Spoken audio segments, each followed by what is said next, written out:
What's happening, guys? Welcome to the Dynasty WarZone, the People's Dynasty podcast.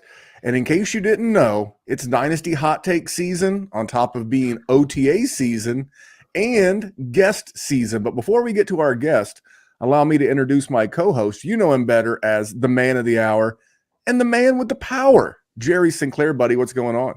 Randy, I'm happy to talk to you, but the hell with me. Get to the guest.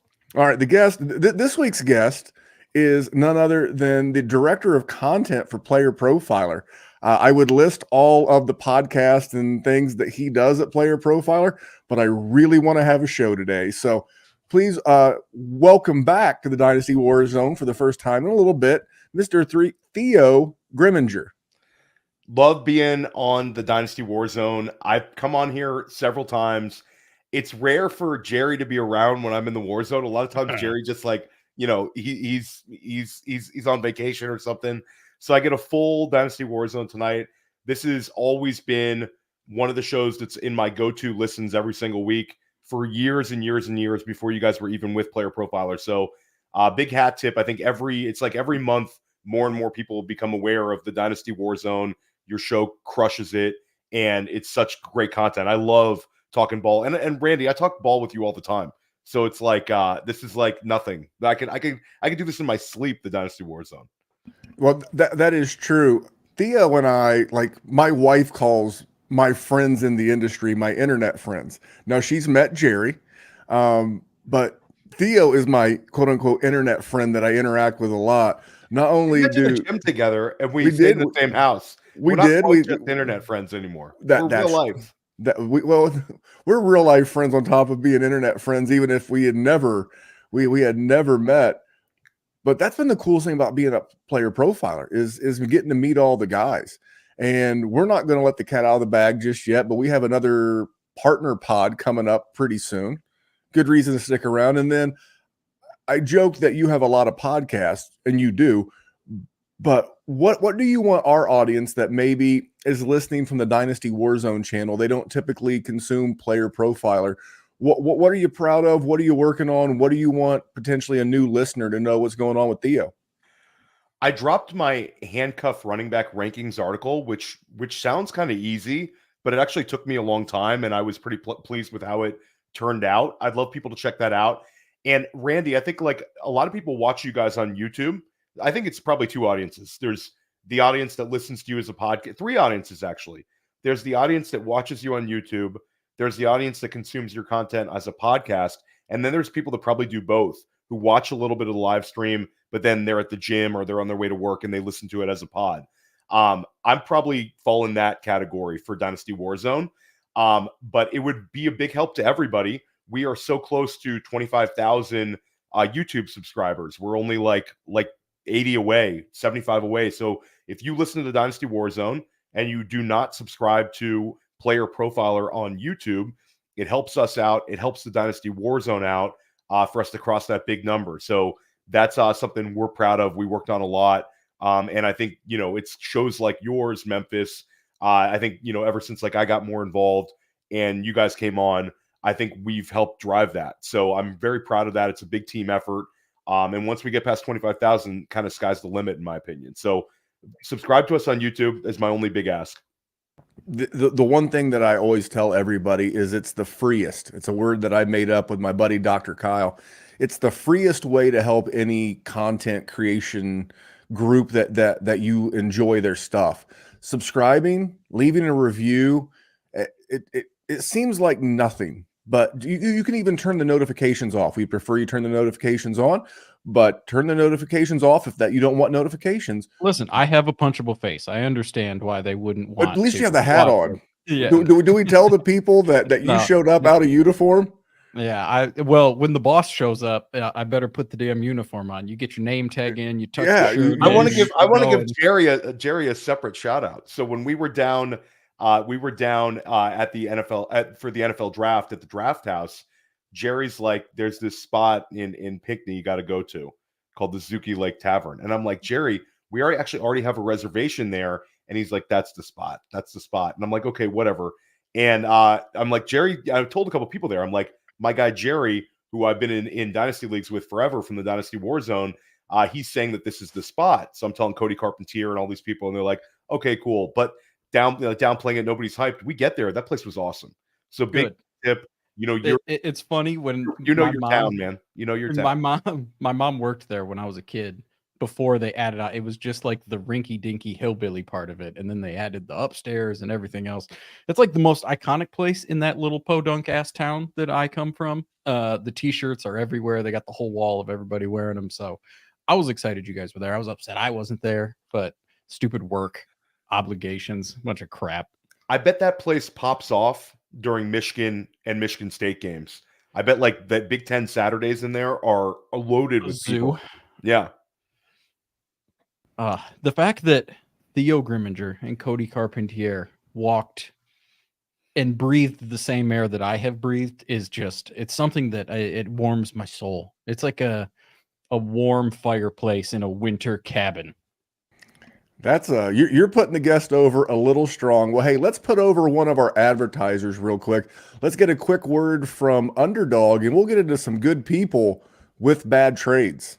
This episode is made possible by Underdog Fantasy, and Underdog Fantasy is the leader in best ball. When you go to join an Underdog Fantasy best ball draft, it fills very quickly. Especially now, it's Best Ball Mania season, baby! Best Ball Mania 5! I can't believe they're at Best Ball Mania 5 already. $15 million in prizes. They're giving out $15 million with $1.5 million to first. Playing in best ball leagues makes you better. It helps train you on player value and strategy. And Underdog offers a lot more than just best ball contests. They offer pick'ems. My new favorite, the golf pick'ems. But they have the NBA pick'ems, baseball pick'ems going on throughout the offseason. Hit the pick'ems, back to best ball, hit the pick'ems. So use promo code Underworld. Promo code Underworld gets you a 50% deposit bonus up to $250. So they've increased the maximum deposit bonus. It was $100. Now it's up to $125. When you get the Underdog app, use promo code Underworld and go draft your ass off. You know, that phrase needs to be copyrighted, trademarked. I told Matt you're absolutely right. He has lawyers. He should have one of them work on that. Go draft your ass off, especially with fast draft coming down the line. We'll save that for a different time. Let's get into this trade, man, because this trade kind of popped off on the internet, and like I retweeted it with one of my favorite GIFs. I don't know if you're a GIF or a GIF guy, but it's the guy going, "Oh no, baby, what is you doing?" And this trade was done by Jason of the Fantasy Footballers, former guest of this show, by the way. Yeah, way back in the day. Yeah, several years ago when we were a much smaller independent podcast. Jason's an amazing dude, but he made a not so amazing trade. Theo, you ready for this? Oh yeah. Okay, so Jason from the Fantasy Footballers sent Jordan Addison a 2025 first and a 2026 first, and in return, Jason received Chris Olave. And like I said, I go back to, oh no, baby, what is you doing? Theo, you're the guest. I'm going to give you the first serve, the first crack at this trade. I mean, it's a terrible trade. It's a complete overpay trade. It's a not really understanding dynasty values and understanding what your future first are worth type trade. And they flexed it too, which made it even worse. They I think they threw that out there like as a, hey, he got Chris Olave. Like how awesome is that? And I'm sure that Olave is probably a guy that he's been flag planting. But at the end of the day, Jordan Addison was a first round pick in the NFL draft. Jordan Addison finished as a wide receiver 2 in his rookie season. He had over 220 PPR points. And then you give the 2 firsts on top. That trade, if you want to make that trade, Jordan Addison in a 2025 late first, that's the trade. And that's still probably a win to get those 2 bullets. Olave is a guy that we believe in the talent, but he has suspect quarterback play. We expect that this could be his year where he finishes as a wide receiver 1. But Memphis, I don't think even in your wildest dreams, you have Olave competing for wide receiver 1 overall. And I think when you're paying 3 firsts, essentially, I want to get a guy like CeeDee Lamb for that trade. If I'm trading 2 firsts and Jordan Addison, I want to turn that into CeeDee Lamb, Justin Jefferson, Jamar Chase. I'm certainly not turning that into Chris Olave, who could finish wide receiver 13 this year. And, I don't think this is a move the needle type move. And then those 2 firsts could really, really come back to haunt me. So I think this was a big time overpay. Jerry, what about you? What are your thoughts on Jay's trade? I am going to say it much less articulately than Theo just did, because that was terrible. That was an absolutely putrid trade in every single sense of the word. Let's say you absolutely love Chris Olave and you just ignore the fact that he's so far nothing but a 10-50 yards, 4 touchdown type of guy. Like Theo said, that's CeeDee Lamb prices. That's Justin Jefferson prices. That's AJ Brown prices. That's Amon-Ra St. Brown prices. You yelled at me about the Bo Nix for Tua trade. Oh, Jerry, you traded for the same person when you traded for Tua. Chris Olave and Jordan Addison are the exact same player. Like, what is the absolute difference? I know that people I got it right here. I've already got it pulled up because I was prepared for the trade. So I always go full entire season. I know the fantasy season ends in week 17. We get a week 18, blah, blah, blah. But I always go the entire season, so it has their entire body of work. What do you think they were wide receiver what and what? So, Jerry, where was Olave? Where was Addison on the entire season last year? I'm guessing they were within 10 spots. Chris Olave finished as the wide receiver 16, averaging 14.5 PPR points per game. Jordan Addison was the wide receiver 23 at 13.0. So essentially, and this has always been how I approach Dynasty. It's all about points in your roster, right? You know, in baseball, they use the term wins above replacement. It's called WAR. And this right here, it could be points above replacement. So how many points did you give up 2 firsts for? You gave up 1 point. You gave up 2 firsts for 1.5 points added to your lineup. And I know people are concerned about the rookie quarterback in Minnesota. I got news for you. This Kevin O'Connell offense has thrown 600 times a year. They're going to throw 600 times this year. Maybe Sam Darnold, maybe JJ McCarthy. I don't know. And I'm excited that the Saints have a new offensive coordinator in Clint Kubiak.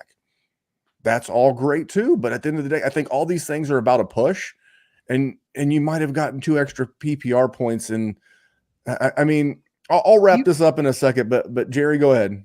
Even if you're a contender, like, put names to those picks.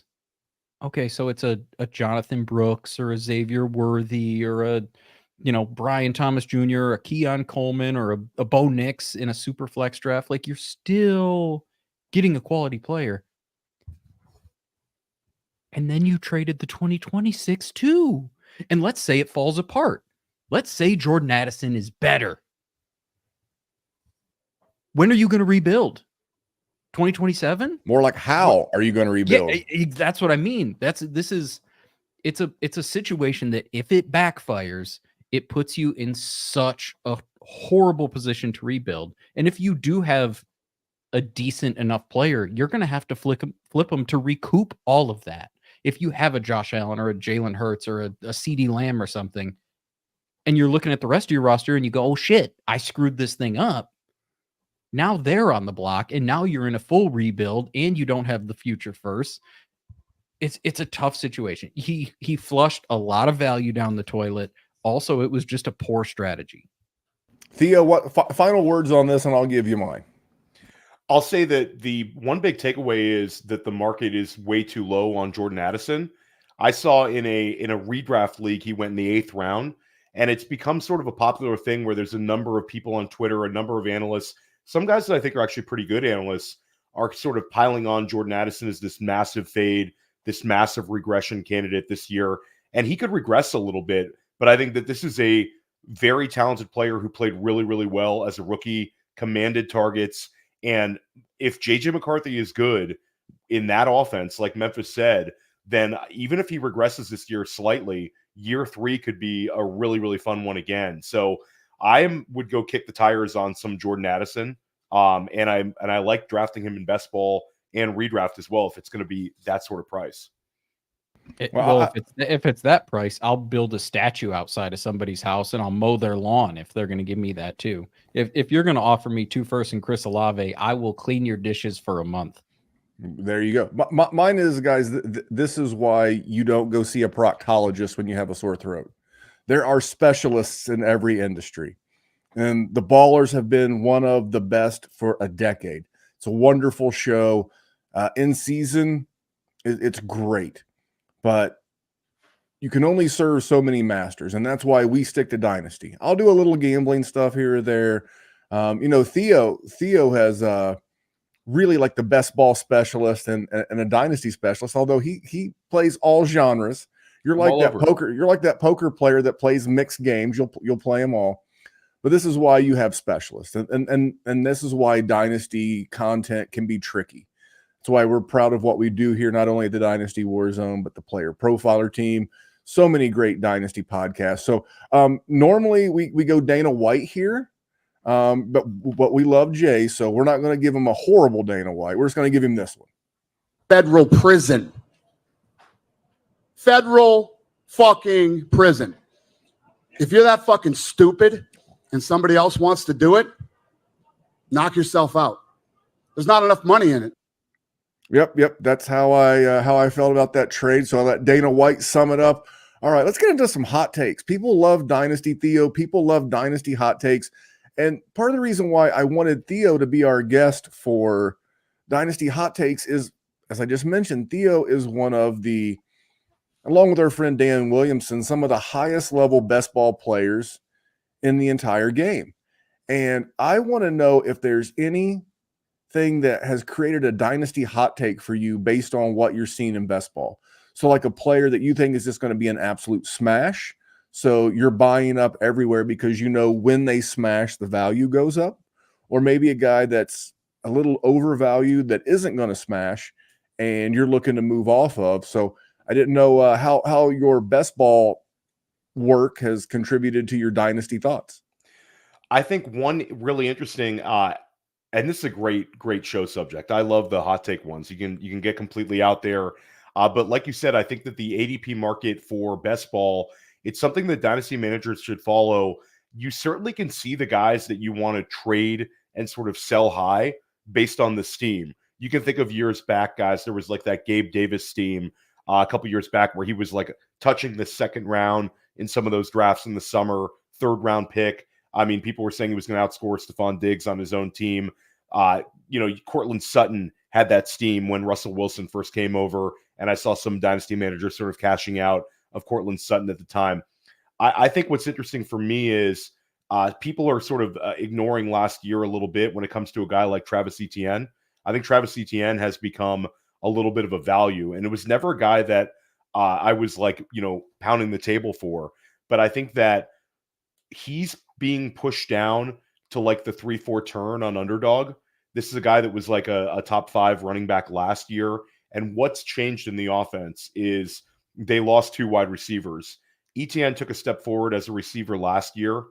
I think that Etienne this year is being drafted sort of like a high-end RB2, low-end RB1, but I think he could finish just where he finished last year. I think he could take a big step forward in terms of the receptions this year.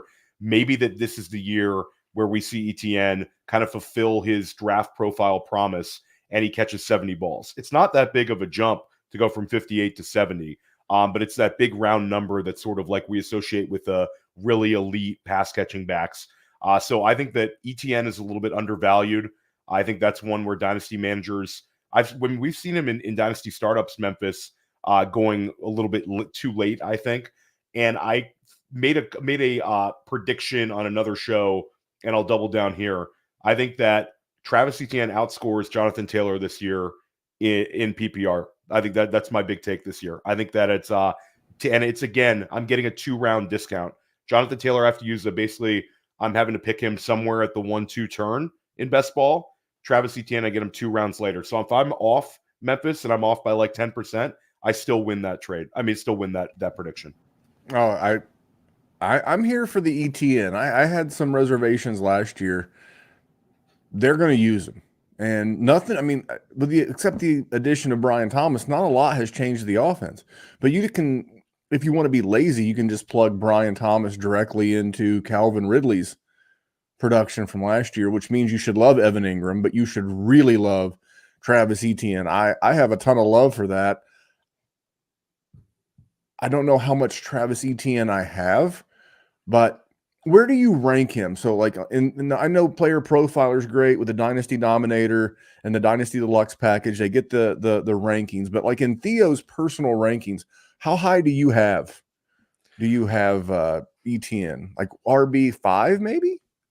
There's so many like tiers to this. Like actually I think me and you did a Dynasty rankings episode on Dynasty Life before Memphis, and it's like you have to like kind of classify with tiers. So I think like the Bijan, Breece Hall, Jahmyr Gibbs, Christian McCaffrey, Devon A-Chain are all a step ahead. But then I think Etienne's right in the mix with those next guys. So for me, somewhere in that running back 6 through 10 range, I think for Dynasty. But for this particular year, I think that he could, again, give us a top 5 scoring outcome. I don't think running back 1 overall is in the wheelhouse. So like that's sort of the separation between him and like those upper tier guys. Those upper tier guys could completely break fantasy this year. I mean, you could see you've already seen it with Christian McCaffrey several times, but a guy like Breece Hall, a guy like Bijan Robinson, Jahmyr Gibbs, even Devon A-Chain, even though he's a little bit discounted right now, like those guys you could see having like a 22 point per game season, 23 point per game season. I don't see that with Etienne. That's why he's in that sort of next tier, but a very solid player in that next tier. You don't have to, he's not like old. He doesn't have a lot of tread on the tires, and it's sort of an ascending player based on the receiving work getting a little bit better. Because his first, and I was about to say rookie year, but his first year where he steamed up in redraft, it was year 2 coming off the injury. Everybody thought he was going to catch a ton of passes, and we were very disappointed by his use as a receiver. I think the fact that they started using him in that way last year kind of speaks volumes to like the trust the coaching staff has and sort of his maturation as a player, and the whole, narrative of he's played with Trevor Lawrence forever. Why shouldn't he be the safety valve? Well, he finished his RB3 overall last year. I mean, but the gap between him and Christian McCaffrey was 109 points. So to say he has RB1 overall on the season upside, and he was 8 points behind Breece Hall. So he's definitely in a mix. If you're looking for top 3 to 5 upside at the running back position, I think you're getting a discount on Etienne. I'm going to co-sign on that one. Jerry, what do you think of Etienne, and what's your first hot take? Well, I mean, I think he's to the moon. I think the only issue is we've seen 1 receiving touchdown in his career.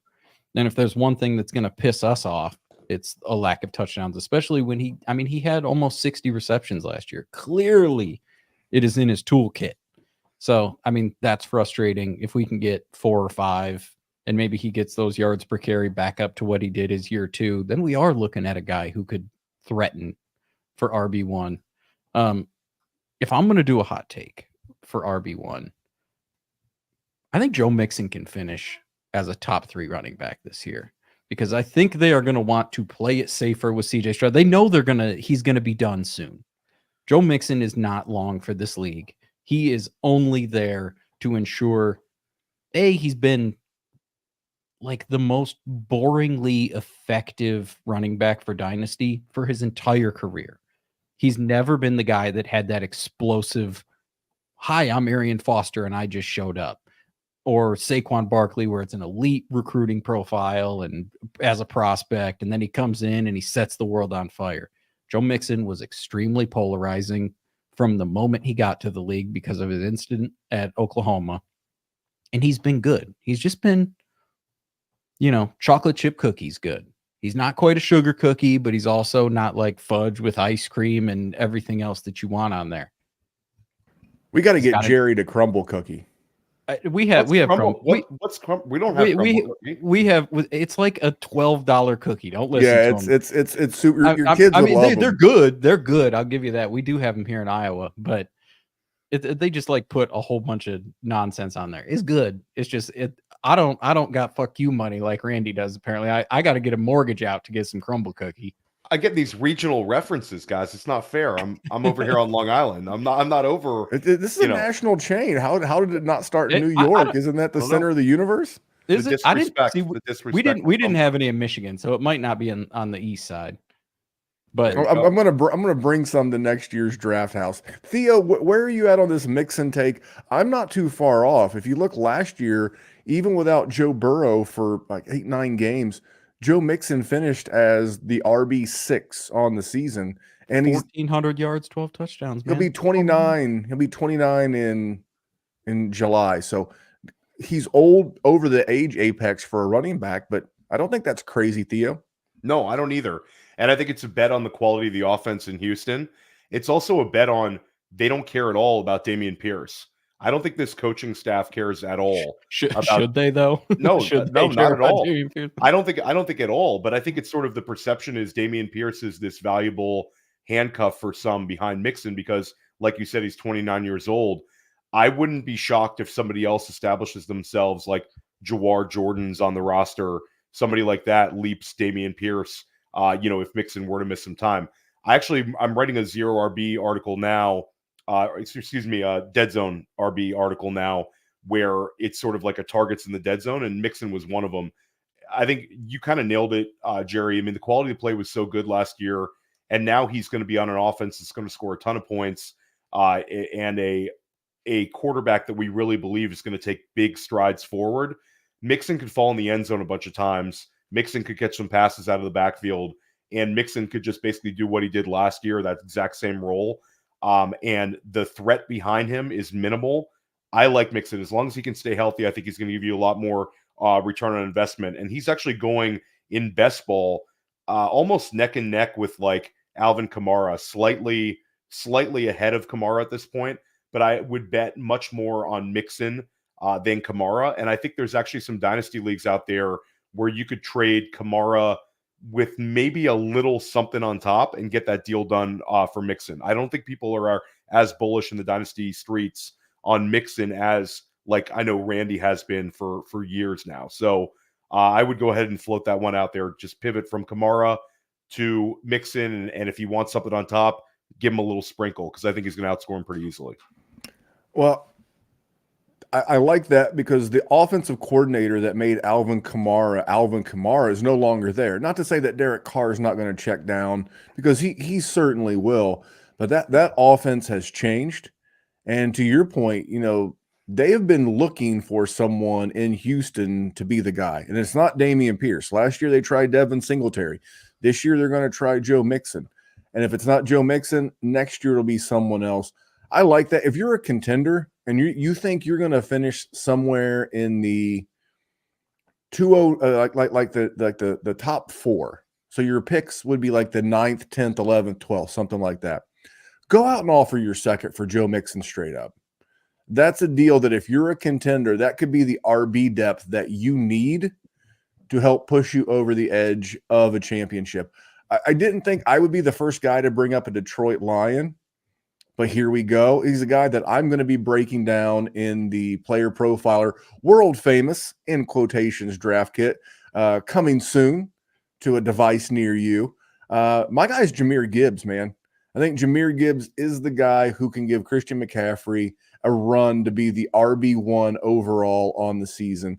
And it just has to do with volume. He finished as RB10 last year overall in PPR, and he missed 2 games. And he didn't start getting really a full workload until after their bye. So first, I'd like to start with targets. So he had 85 total on the season, 71 in the regular season. Only 3 guys had more. And it was Alvin Kamara, Christian McCaffrey, and Breece Hall. Breece Hall had some crazy target games, by the way. But if you go from their bye, in week 10, week 9. So from week 10 through week 18, he was the RB5 in total points scored in that time. You got the offensive coordinator, Ben Johnson, coming back. They've got a tougher schedule. If you go to Warren Sharp Analysis strength of schedule predictor, which uses the Vegas win total as opposed to last year's overall wins, because things change and win totals change. The Lions have the 12th toughest schedule in the NFL this year, and just going to be more pass volume. I think you'll see Jahmyr Gibbs used a lot more like Christian McCaffrey, which means he has the opportunity to score a lot more like Christian McCaffrey. So I think Jahmyr Gibbs finishes as a top 2 running back this year, Theo. I mean, I'm right there with you. I think that he's going to have a big time season. And one thing I think is really interesting is if we were sitting here last year, a year ago at this time, where we were all excited about Jahmyr Gibbs, but the sort of the bull argument for Gibbs was he's going to catch so many passes. He's going to catch 75 balls. This is going to be Alvin Kamara rookie season. This is going to be Reggie Bush rookie season. He was much better as a runner than I think even people who were bullish on him anticipated. Memphis, like you said it. He had an RB10 finish, and he only had 52 receptions. Like, of all the running backs out there, if we had to bet on one of them to catch 20 more balls this year, Jahmyr Gibbs would be definitely one of them that we would list. So that dynamic of player, I think that he's going to score a ton of points. He's very much worth a late first-round pick in best ball and in redraft. And Memphis, you're getting him universally in those formats as the running back 4 off the board.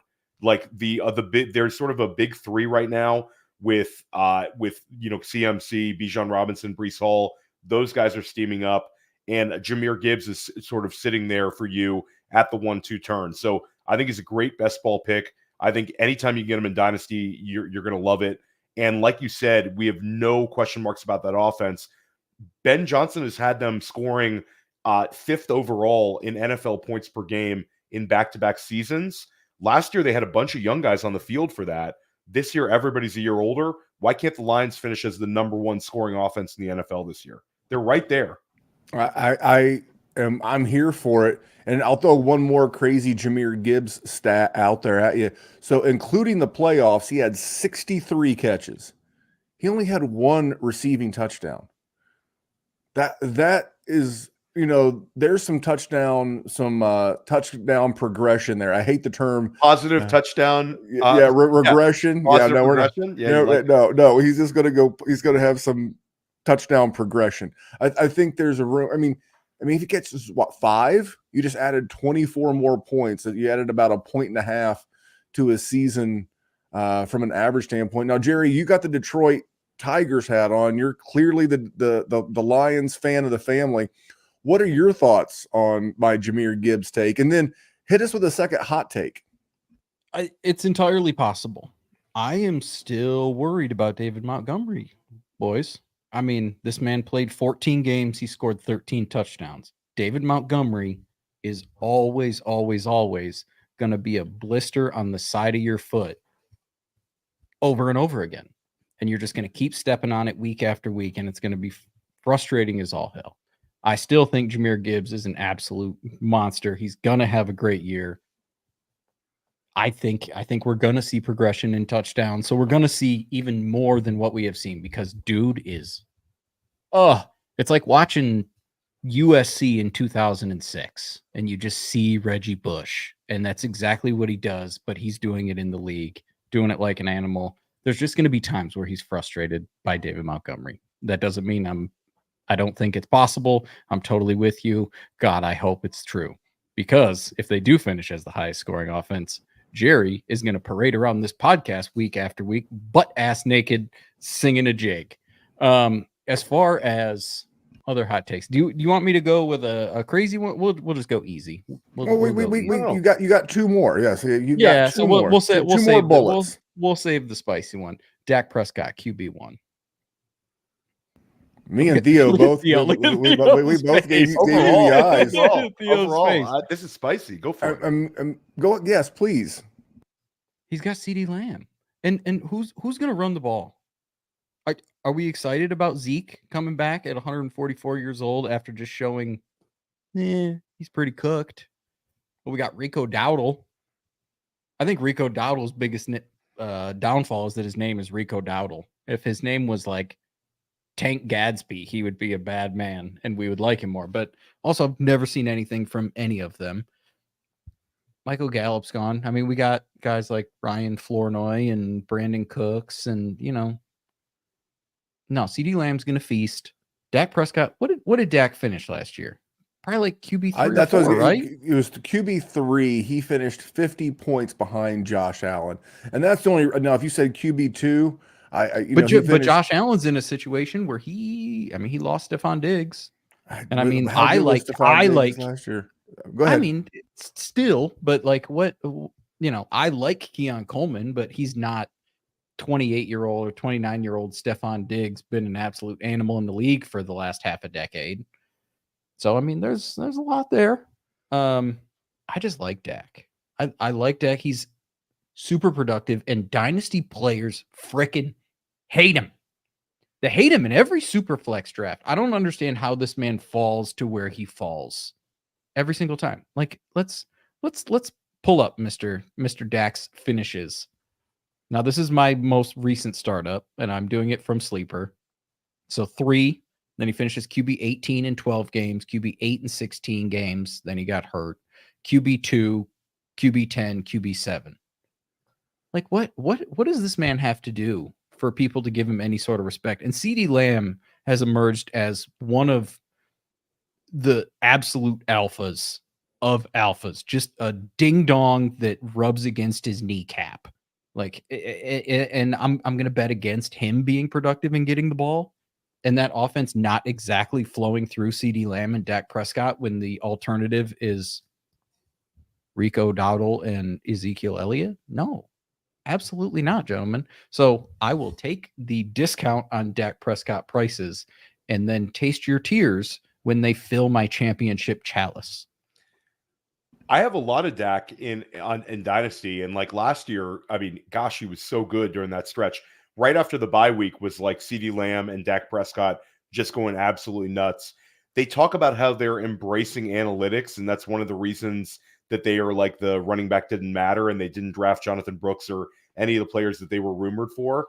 So maybe Jerry's onto something. I certainly think that I agree with you on he's incredibly discounted in dynasty startups. And nobody wants him. They kind of treat him like he's 38, Jerry. It's like one of these guys where you're treating him like some old guy and then there's this whole new camp where he could be gone from Dallas. If he's gone from Dallas, does that sink Dak in his dynasty value? I don't think so at all. I think people would be lining up. I think there would be 15 teams that would want Dak Prescott. He could end up on a team with, like, as great as CeeDee Lamb is, we think this year his weapons are somewhat limited. He's got Jake Ferguson, who's a guy who I think is solid and a good dynasty asset, but he's sort of elevated by Dak and elevated by the offense. And CeeDee Lamb's as good as it gets, but who's to say that Dak couldn't end on an offense that has, 2 or 3 pass catching weapons? And, so I agree with you. I think he's very much discounted. I don't know if I see QB1 overall in the range of outcomes. If we're doing hot takes, it's not that much of a stretch, though. It's spicy. Now, Randy gave me an egregious look, like I farted in front of his face. Well, hold the horses. I am a big Dak fan. I think out of anyone in the dynasty space for the last half decade, I have been more pro Dak than anybody. But it just goes back to that gap between Christian McCaffrey and the RB2. There's just such a gap. Even Jalen Hurts finished 45 points behind Josh Allen. I understand he lost Stephon Diggs. They brought in some more pieces. Josh Allen, because he just has that 15 rushing touchdown upside. That's why. Now, if you said QB2, I'd have been in there like swimwear with you. I just think it's going to be so hard, barring injury, for someone to overtake a Josh Allen, just because, again, 15 rushing touchdowns. And Dak's not going to give you that. Dak on a good year gives you 5, 6. Thank you. That's 36 extra points that I get throughout the season. I think it's great, but Dak is not going to be on that level. But I do like Dak. I see Corey in the chat said Dak to the Raiders. Theo, you have anything else on Dak? And then I'd love to hear your second hot take. No, nothing else on Dak besides, if Corey in the chat's right on that. Brock Bowers with Dak Prescott. We would love that one. We would love that one for sure. Cosign. My next one is the dynasty marketplace has sort of been ahead of redraft and sort of ahead of the best ball drafters for years now, and just sort of embracing this wide receivers coming into the NFL, making instant impacts, valuing these elite wide receivers coming into the leagues. we used to get discounts on this in redraft and in best ball where the rookies would fall. This year, Marvin Harrison Jr. is the highest drafted rookie wide receiver of all time.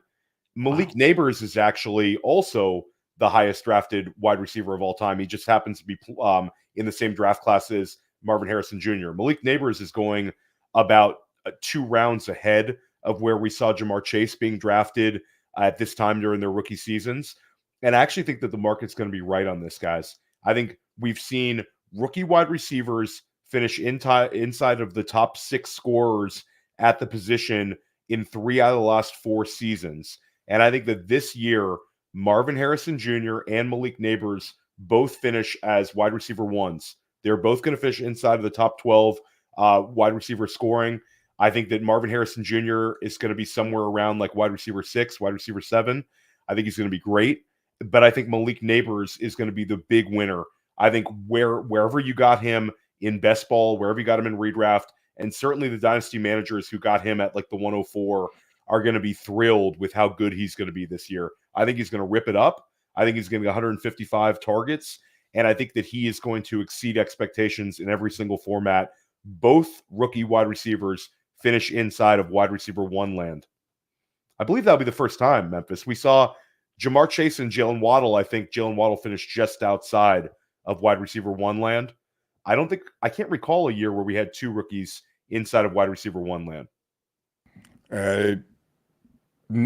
You feel like it's something that would come up more often.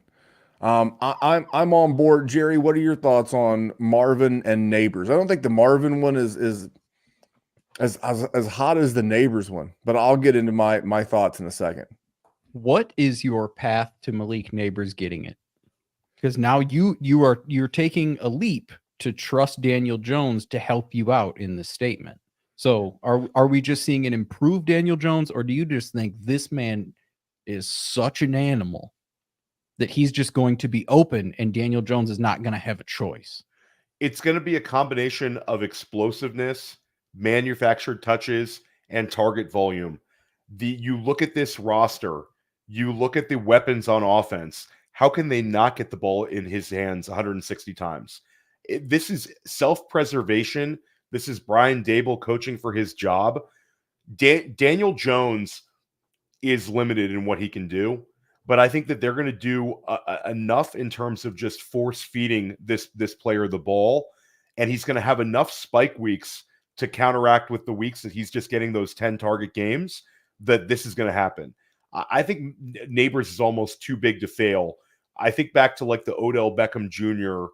rookie season in New York. It's a lot of similar parallels there. LSU player, very highly drafted, explosive. I look back at what Brian Daboll did with Stephon Diggs the first year that he got him. Stephon Diggs' targets in Minnesota went up like 50 the year that they got him in Buffalo. So I understand the Daniel Jones limitations, but Daniel Jones still was QB8 like 2 seasons removed. I'm not expecting Daniel Jones to be great, but I do think that the presence of Malik Neighbors makes Daniel Jones a guy who could maybe finish as like quarterback 16, quarterback 18. That's fair. And I think and right now you're getting Daniel Jones free in literally every format. So Daniel Jones on Underdog is quarterback 27. I think the Malik Neighbors presence, and I think the offense just being better than it was last year, I think he'll probably finish inside of QB 20 land. So again, it's not a bet on Daniel Jones. It's a bet on target consolidation. It's a bet on usage, and it's a bet on this incredible talent and explosive ability of this player. See, initially when you said 155, and I'll let you talk in a second, Randy, sorry. When you said 155 targets, I thought Long Island has recreational marijuana, and Theo had indulged prior. But then I thought about it as you gave me your argument, and who else are they going to go to? Like Wan'Dale, that's it. That Wan'Dale's the only other guy on the team that you could say could be 100 plus. Yip-de-doo. I mean, what have we seen from that guy? I mean, listen, I have a couple shares just stashed in the back seat of my car, maybe crumpled up on the floor, and maybe I can pick it up and I'll throw it away at some point. But while initially I did think you were a little bit of a crazy man, I think he might have convinced me. I mean QB1's still a little stretchy, but if we're going hot takes and there's nobody else there, and I think Daniel Jones is at least capable of getting the man the ball. Yes, he's limited in what he can do, but also Malik Neighbors can benefit. Randall, shoot. What does Malik Neighbors do real well? He creates separation. What has Daniel Jones never had but could really use? A wide receiver who creates separation. Daniel Jones is, and if you go back and look at the first X number of games of their career, his career arc from a passing standpoint is very similar to that of a Justin Fields. Well, Justin Fields did progress this year. Why? Because they got him a wide receiver like DJ Moore. I think Theo's onto it, and if I would have told you the Giants passed 520 times last year, 30 attempts a game, and with Tommy DeVito, Tommy Cutlets out there running around, I just think that the Neighbors one is I couldn't agree more. I think he's more likely to finish as a wide receiver one than Marvin Harrison, even though the Cardinals pass a couple of times more per game. The lack of target competition is real. And I'll tell you, another rookie to keep your eye on there in New York is Theo's namesake, Mr. Theo Johnson. Because again, Darren Waller retired today. I mean, it's literally a bunch of crumb bums and shoe clerks. So Theo, I co-sign that one as well. You've not had, except for the Dak one, I've not had any. I have a weird one because it's not going to do anything for his fantasy value. But a guy that I think is absolutely going to smash this year, Terry McLaurin finishes as a top 10 wide receiver.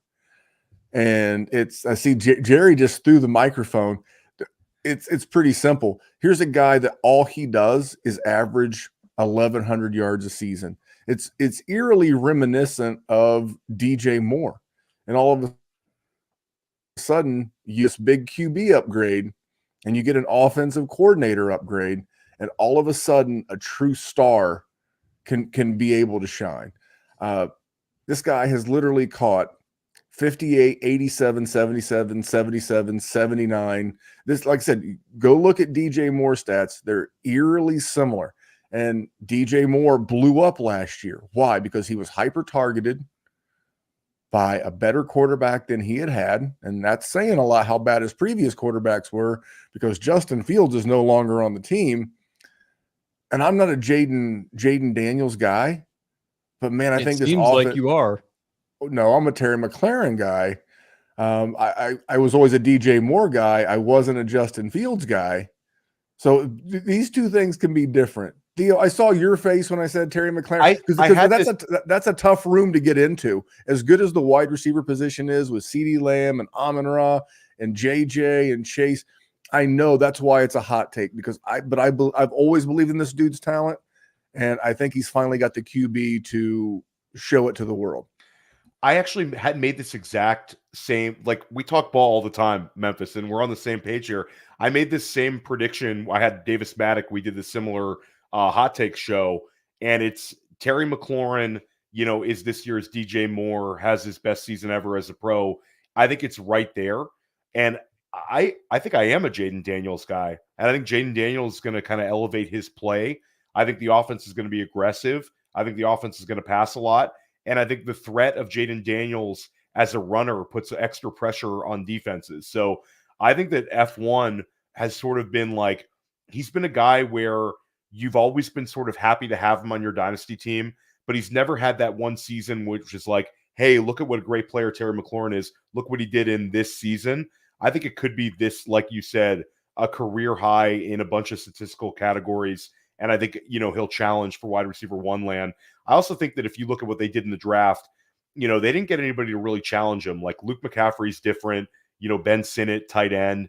There's a whole group of people kind of betting on a big Jahan Dotson bounce back this year. But I think it's going to end up being Terry McLaurin.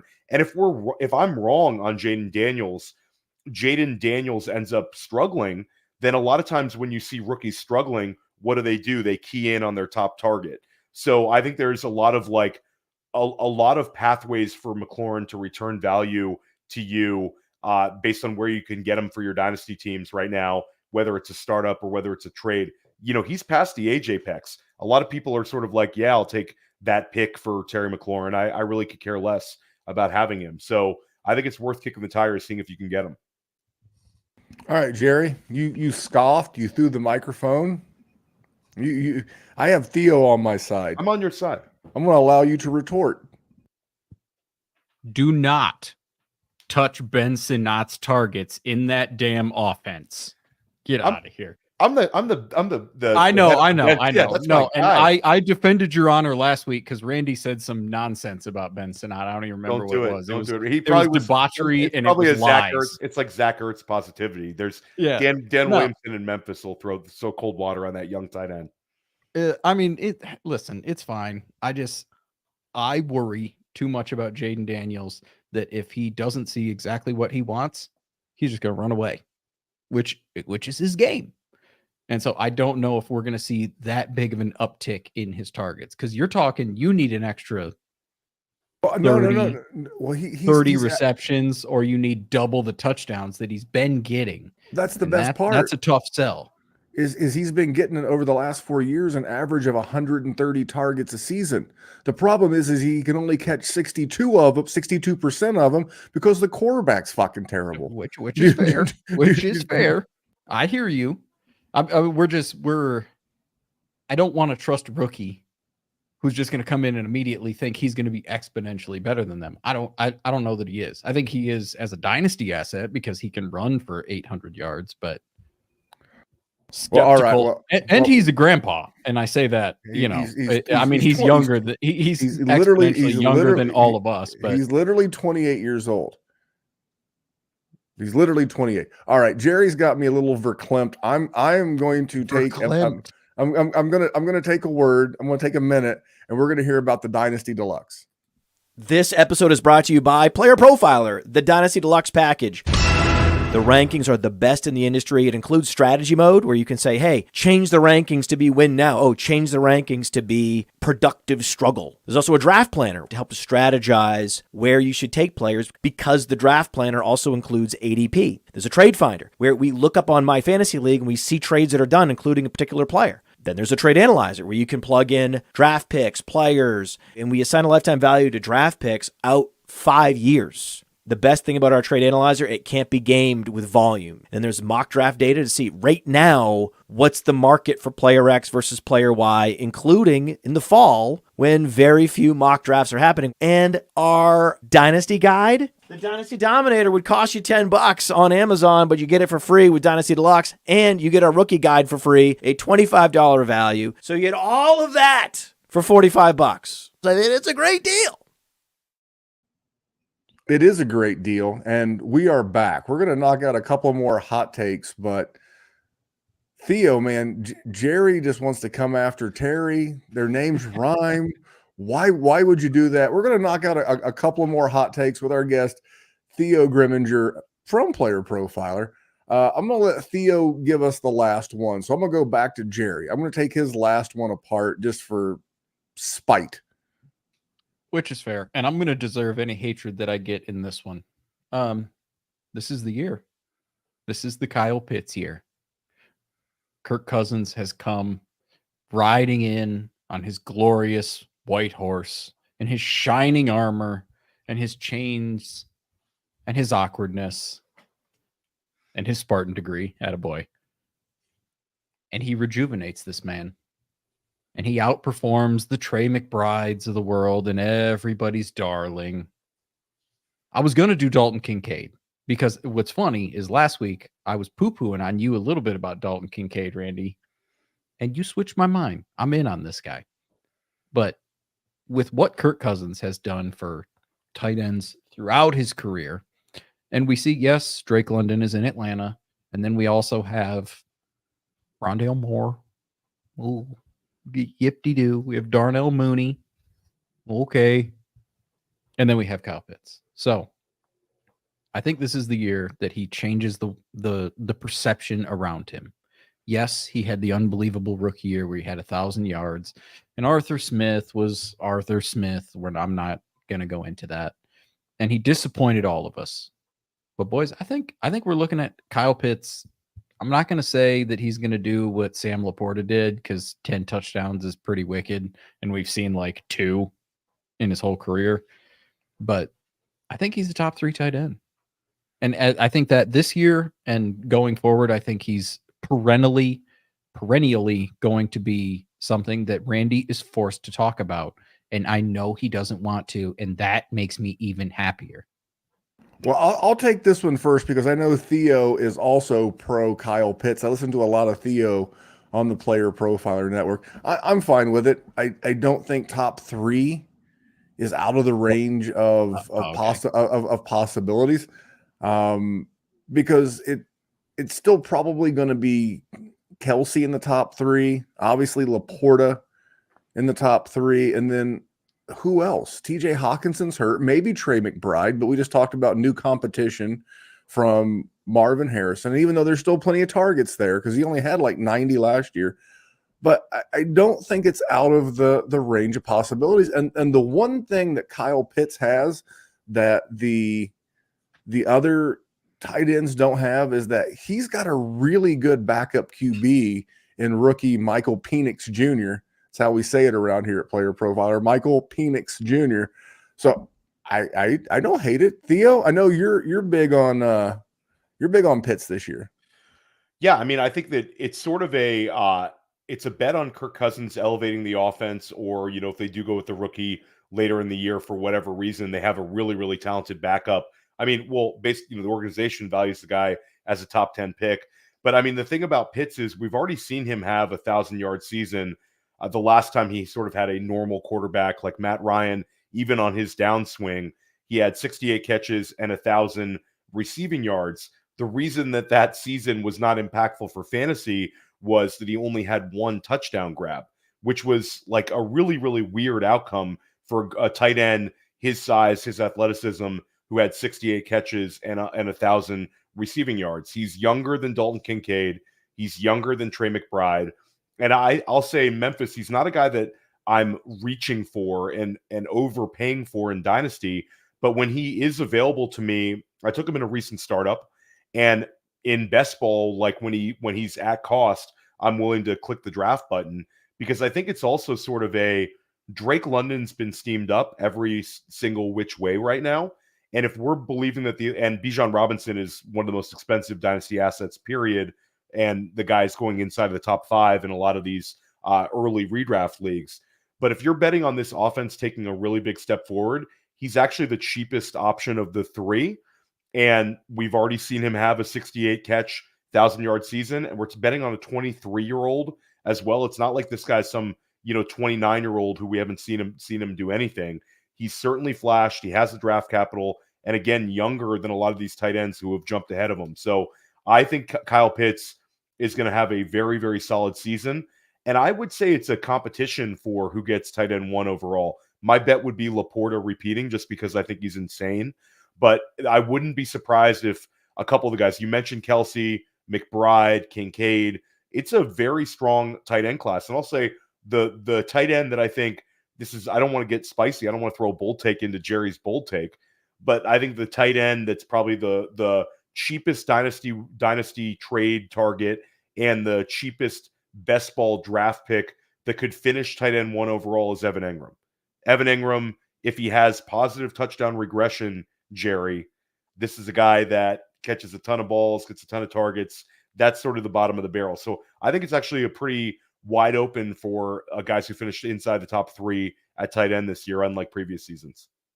Love the Evan Engram take. Yeah, I mean, I've been waving that flag for too long. Some years it backfired for sure, but yeah, we're in that one big league together where you got to start 2 tight ends. Evan Engram has been carrying that team for many years, and he's going to have a great year. And the difference between him and the Pitts is about 6 years. So, but yeah, Pitts is right there. All right, Theo, we're going to do one more. I will tell you real quick the one that I was going to do, but I looked at the number of passing targets and I just don't like Russ. And my thoughts on Justin Fields are nothing new on this podcast. I wanted to say Roman Wilson was going to have a huge rookie year. It was going to be a top 24 dynasty wide receiver this time next year. I think he kind of falls into a lot of that Deontay Johnson volume, but I just started looking, it's not a lot of volume. They're like one of the least pass attempt teams in the league, and the quarterbacks aren't great. I can't do it, but I wanted to, Theo. I wanted to pump up Roman Wilson's tires. Can't do it. That would be sort of a repeat, even in a more pronounced way than we saw with Jaden Reed, the war daddy, and Christian Watson. Last year at this time, it was sort of a Watson steamed up. Jaden Reed ends up, jumping him in dynasty value, and with Pickens steamed up, and Roman Wilson would jump him in your outcome. So it's my prediction, Memphis. Yeah, man, take us out with a big one, because this is the last one. Okay.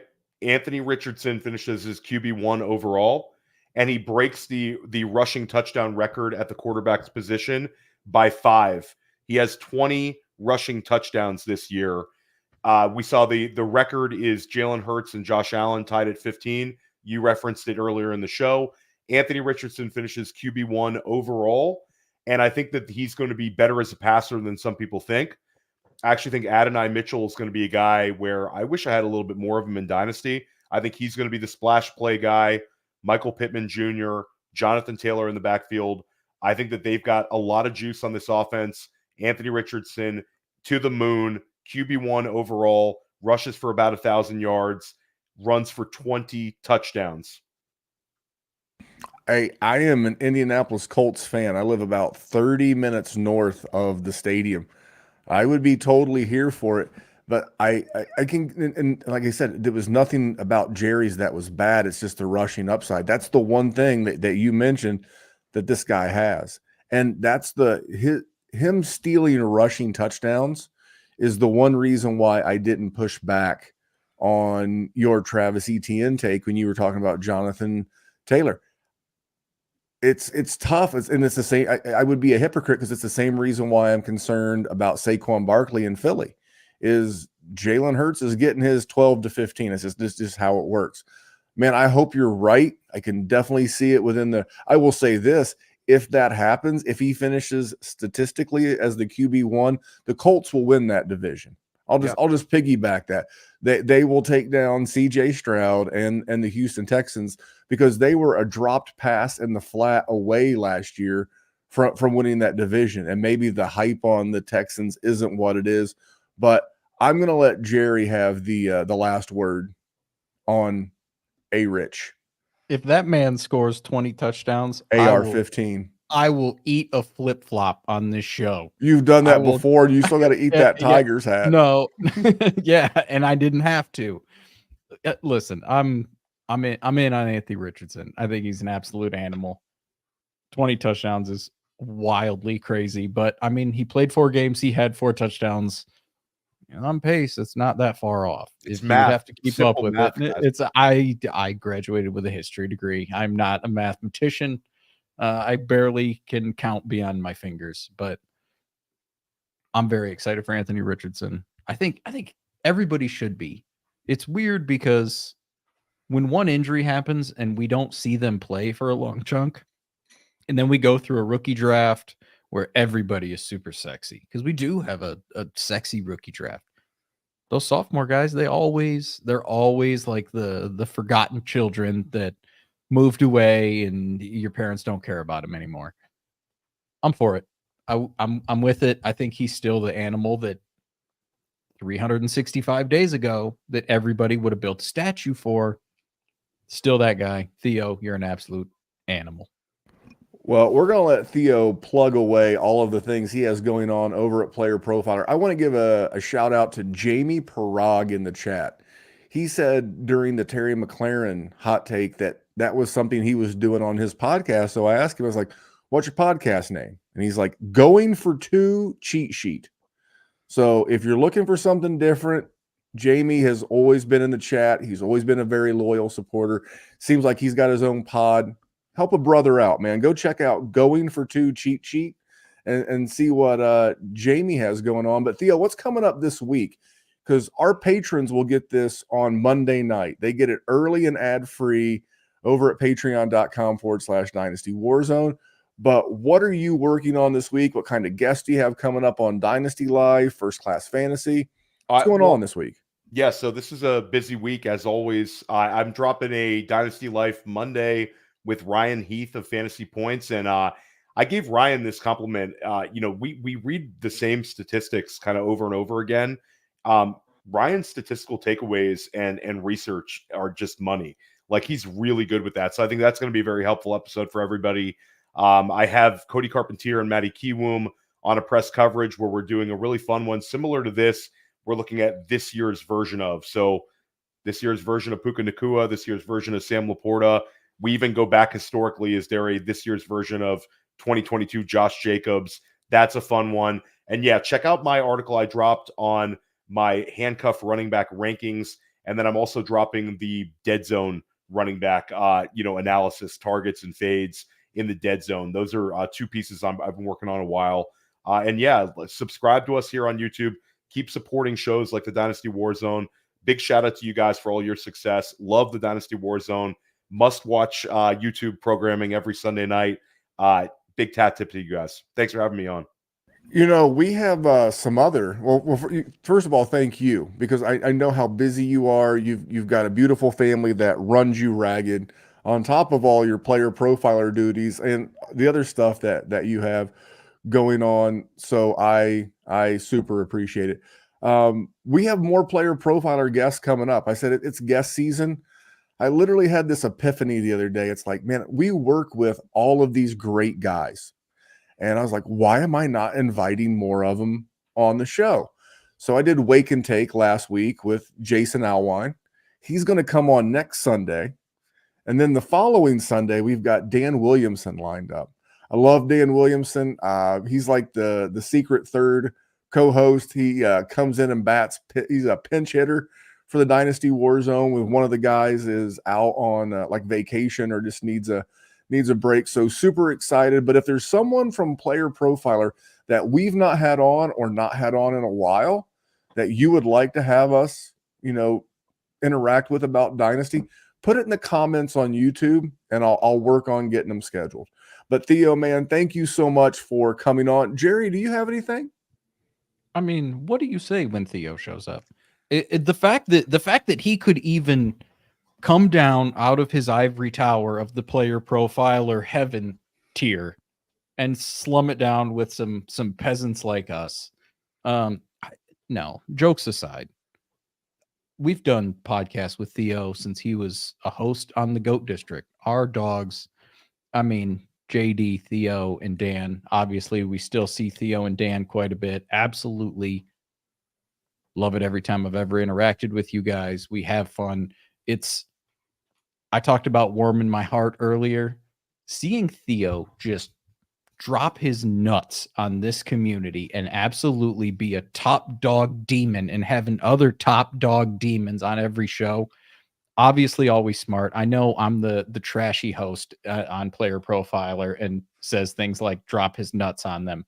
But just seeing you interact in all those different situations, I watch pretty much every time I see Theo's face in there.